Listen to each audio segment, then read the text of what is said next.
Balonte, il faut remonter jusqu'au Balantakunda. Une bonne partie de ce territoire se trouvant en Basse-Casamance, à la frontière avec la Guinée-Bissau, d'où sont originaires les Balontes.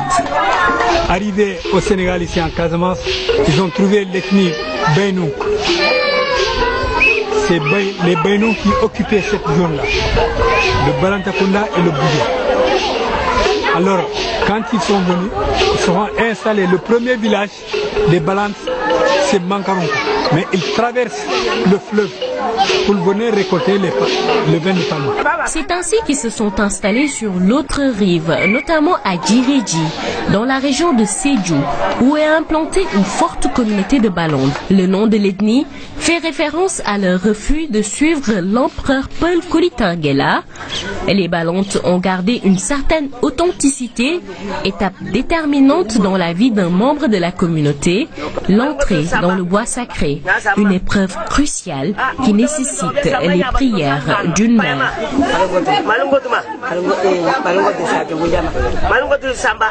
Chant et danse pour galvaniser le futur initié. Le caméraman est autorisé à entrer pour la circonstance, mais impossible de tout filmer. Dans ce bois sacré, il y a des symboliques à l'image de ce bol de riz au lait que le futur initié doit impérativement terminer. Un engagement à toujours rester fidèle à sa femme. Ici, on apprend à devenir un homme, un vrai. Le bois sacré d'abord c'est une case où l'homme, on doit préparer l'homme pour qu'il prenne ses responsabilités. Au sortir, c'est la fête au village. Le futur initié est donc autorisé à se marier. Traditionnellement, le mariage était réservé chez les Balontes aux femmes d'âge mûr. Mais, de plus en plus, cette donne a tendance à changer.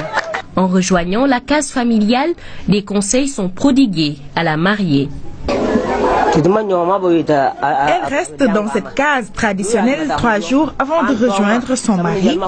On lui donne des conseils pour qu'elle sache comment se comporter avec ce dernier.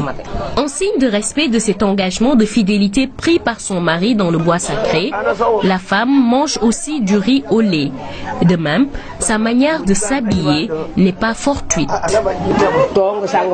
Vous voyez, c'est le même accoutrement que celui que son mari avait lors de son initiation. Tout cela montre que les deux époux doivent partager le même degré d'engagement. Au lendemain de la nuit nuptiale, des détails permettent d'indiquer la virginité de la femme.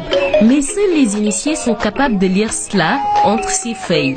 L'honneur est très important chez les Balontes, tout comme le respect des traditions, à l'instar de ces coups de pilon qui indiquent l'engagement de la femme à travailler pour le bien-être de la famille.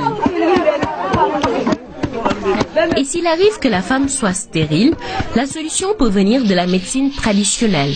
La méthode de guérison est assez particulière. J'ai hérité ce savoir de mes parents.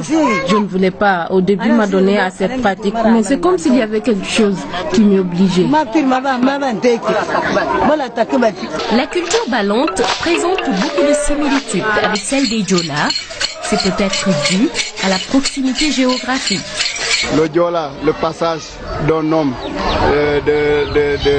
à l'adulte, il faut qu'il soit initié. C'est ainsi que les Balontes aussi sont initiés. Et même sur les préparations, par exemple, on aime souvent la préparation à base de régime de palmier. Là aussi, les Diola l'aiment beaucoup. Nous avons aussi une autre similitude, c'est la récolte du vin, parce que ça fait partie des activités principales de Balonte, ainsi que chez les Diola aussi. Dans certaines contrées Balontes, des facettes importantes de la culture ont tendance à disparaître, à l'instar des rites funéraires, car seuls les initiés ont le droit de procéder à ce rituel, et de plus en plus, les cérémonies d'initiation se font rares.